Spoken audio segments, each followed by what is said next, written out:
Good morning. I am Stephanie Mandeville, NEA Rhode Island Communications Director. Today is Monday, June 22nd. It is officially summer.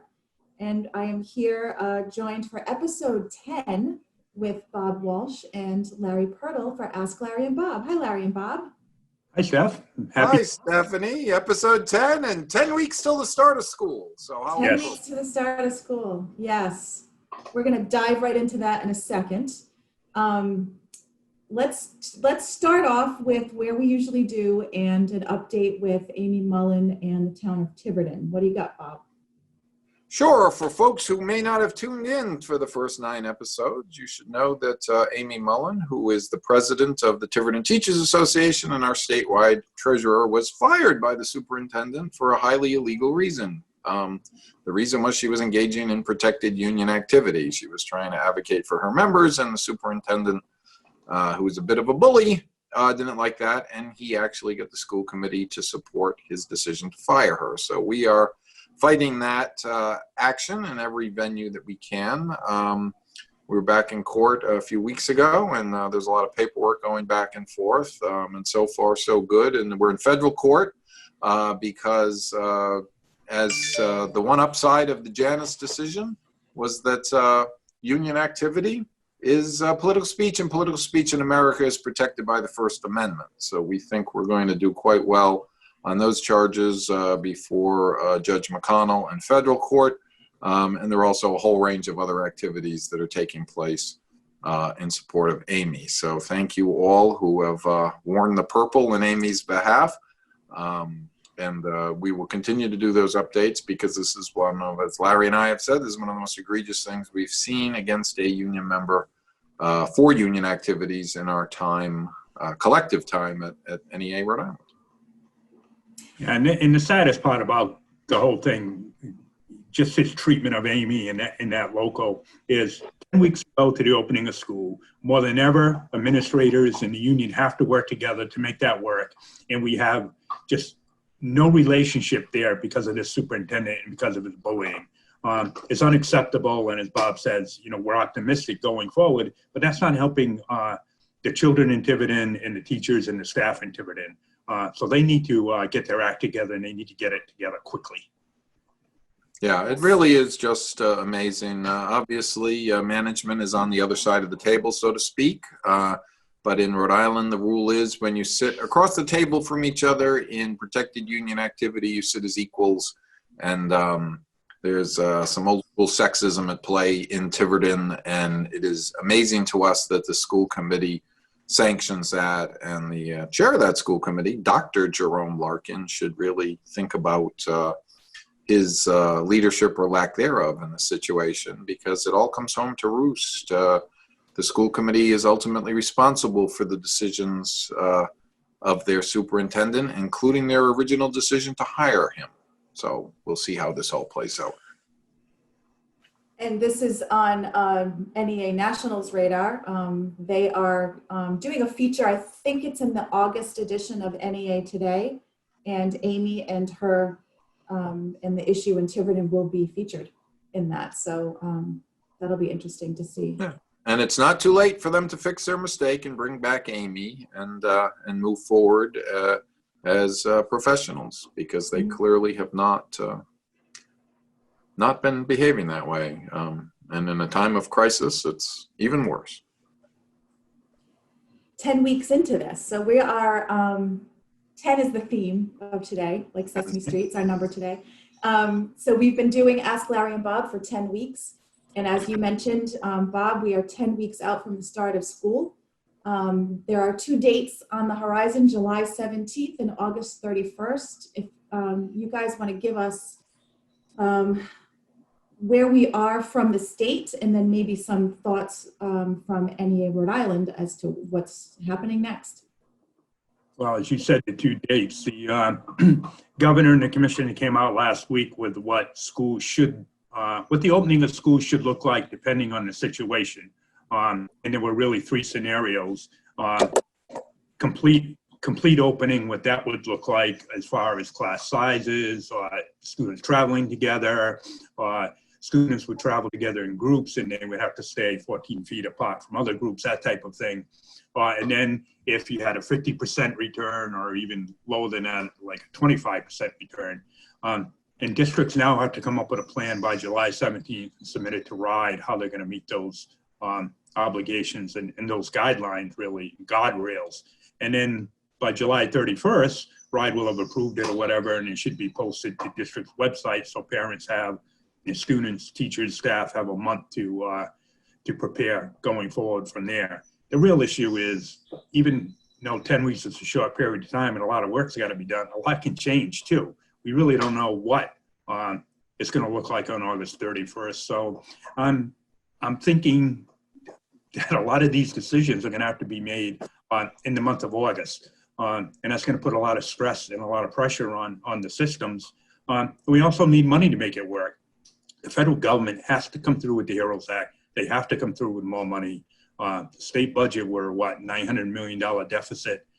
So the federal government really has to come through with money for education because it's going to cost more to transport students. We may need more staff, cleaning up schools, and cleaning up buses. All those issues have to be addressed in the next few weeks. Yeah, ultimately, let me divide it into two parts because there's still some confusion out there. We were fully supportive of having a common school calendar next year, and we've always thought a common school calendar was a good idea for coordination of a lot of activities.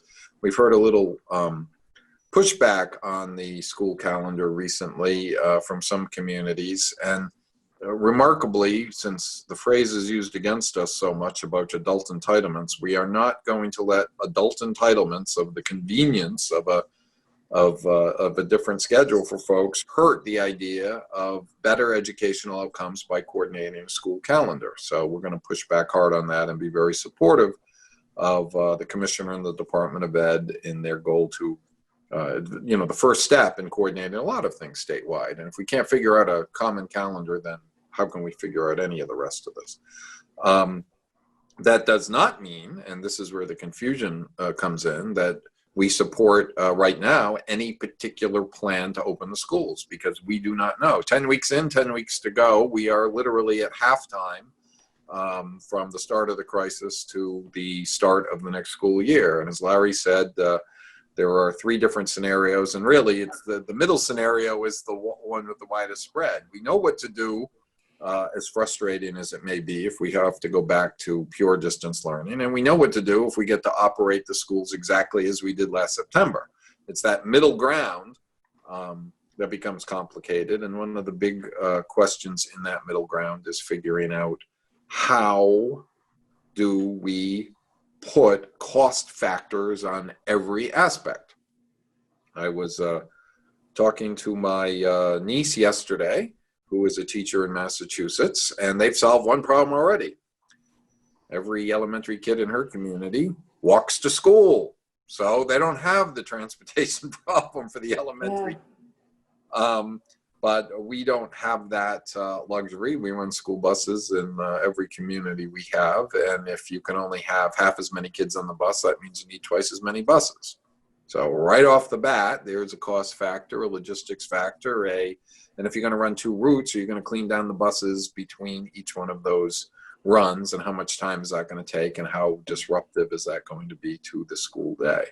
And that's just one example. And then you just think about the schedule of how schools operate and all the things you need to do differently to comply with CDC guidelines. More education support professionals in the custodial ranks to make sure that the entrances and exits and restrooms and everything else are clean throughout the day.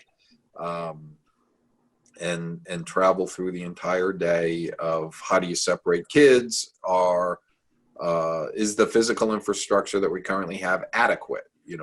Most of it might be, but there might be those 3 classrooms that have such lousy ventilation, you have to close them down until this is over. So there's a lot of work before those plans get submitted by the superintendents to the Department of Ed on July 17th, and then a lot of work from the Department of Ed to approve or modify or make recommendations to those plans in the ensuing 2 weeks.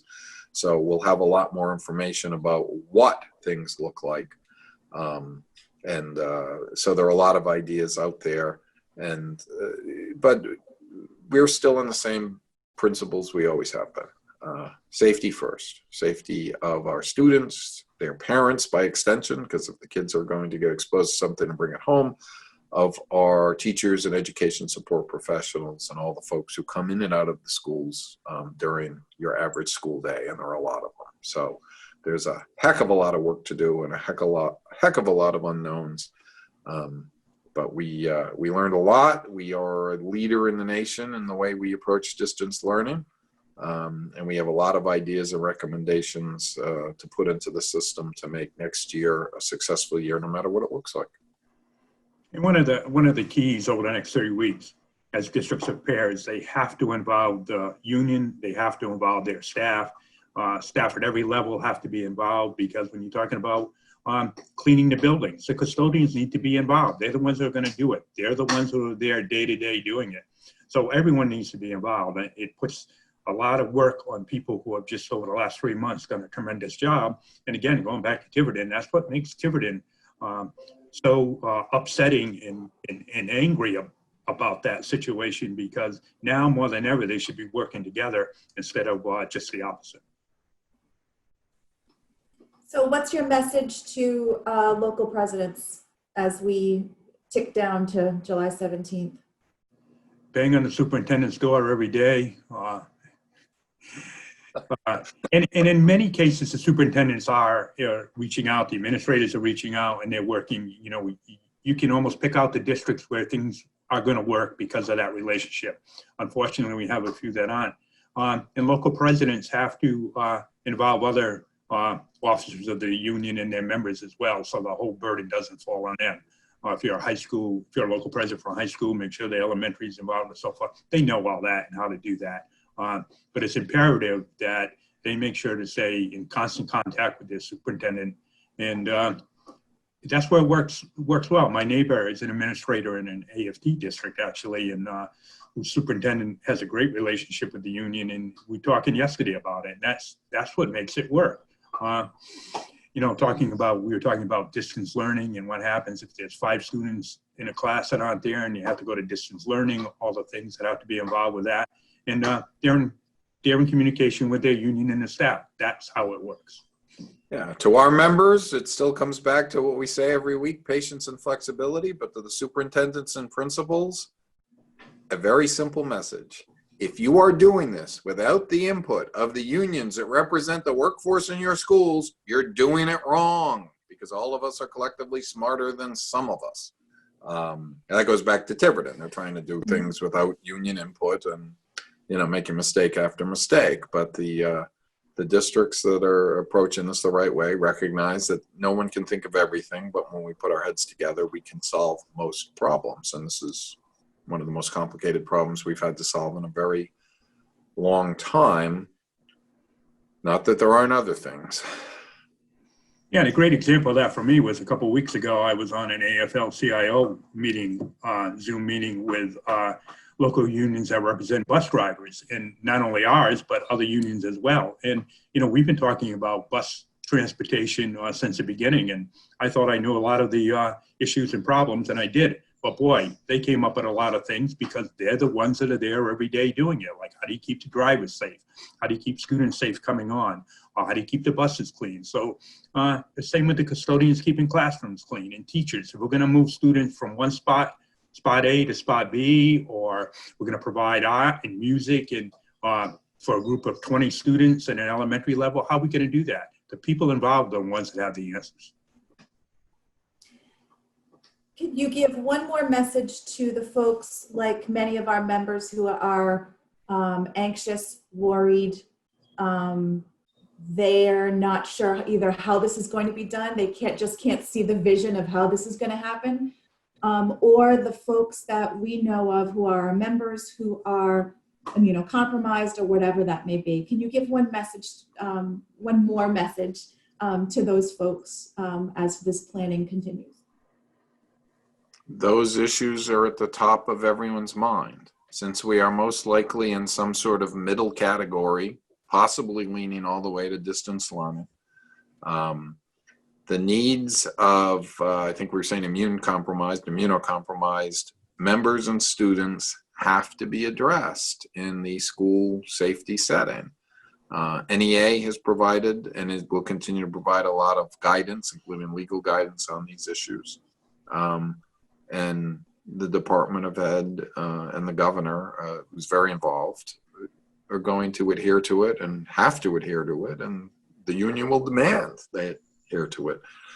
It's not going to be perfect if there are identifiable underlying medical reasons that the guidance in 10 weeks says there's whole categories of folks shouldn't be in public settings, including the schools. We're going to have to make provisions for that. There are a lot of provisions that exist under the law already, sick leave, workers' comp, medical leave, family medical leave. We'll have probably a whole punch list of here's the flow chart to follow if you are in this category when the time comes. It's not going to be a simple, you're this old and therefore you're out. That data does not exist to support that. But for the folks who have situations where underlying medical conditions make it unwise to be exposed to large groups. And, on the other side, we're going to have to do the same thing in the schools, which is why this is a very complicated puzzle to solve. Because what they're really trying to do is solve for some sort of return to school. The easy answer is just keep doing distance learning, but people are trying to go one better than that. But it still has to be done with health and safety in mind. The end game is we get a vaccine. Prior to the end game is we get some set of medications that can bring this disease under control quickly enough that if people are diagnosed, we can get ahead of it so it does not become fatal. Let's just be blunt about it. The best way to stop transmission until those two things are reached or minimize exposure. We're going to have a lot of data over the summer from the states who are opening, in my opinion, too quickly and never took adequate precautions in the first place. You can open as quickly as you want if you did everything right and there's no one walking around with coronavirus. But if you didn't do a lot in the beginning and then you're putting people together, let's see, not that I guess the president's rally was a flop in Tulsa, but there were still 6,000 people there, not the million that he thought. He's bad with math. And we'll among see other things. Yeah, among other things. The result of that. Okay. Little toast to Generation Z on that one for what they did. But as Bob said, it's a complicated issue.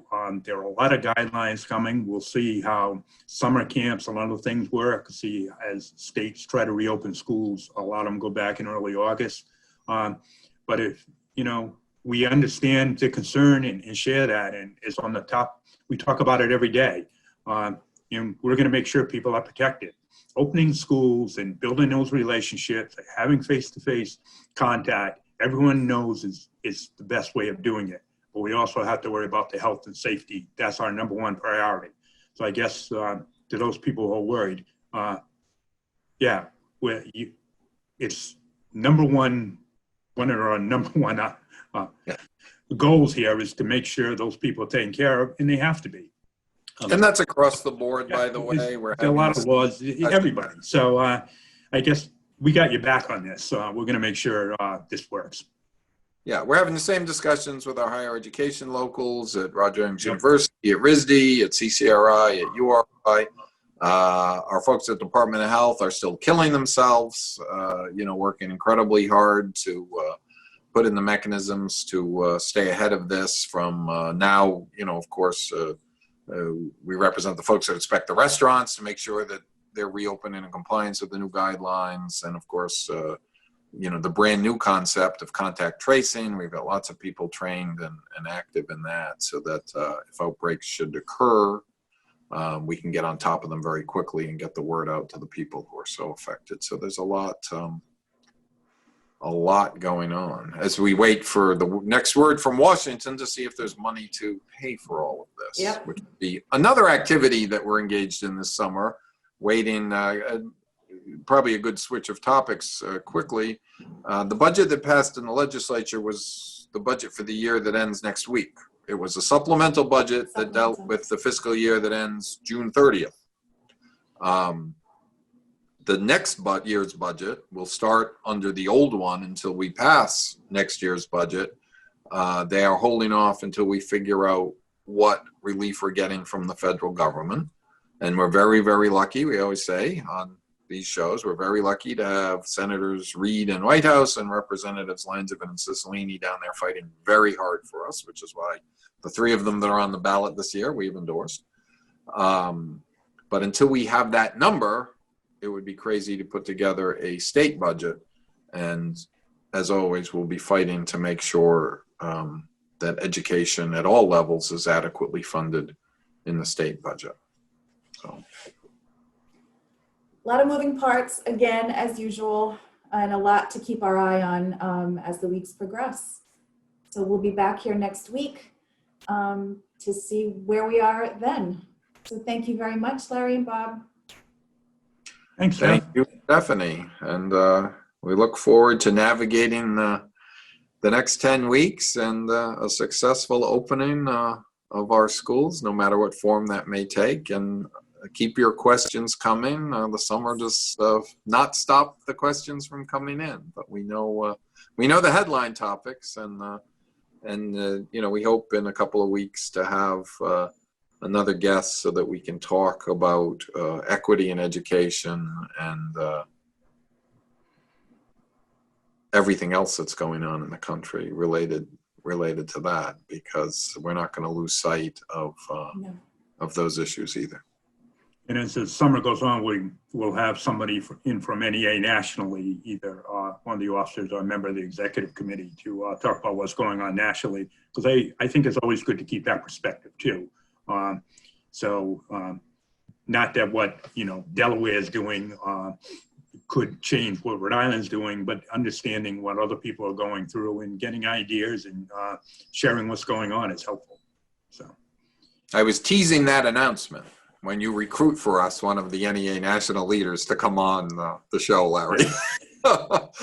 I'm just waiting at whether it'll be there's one or two people already have said yes. I'm just waiting on the next NEA president. Fantastic. Look forward to it. As always, thank you very much, you guys. Thank you. Thanks, Steph.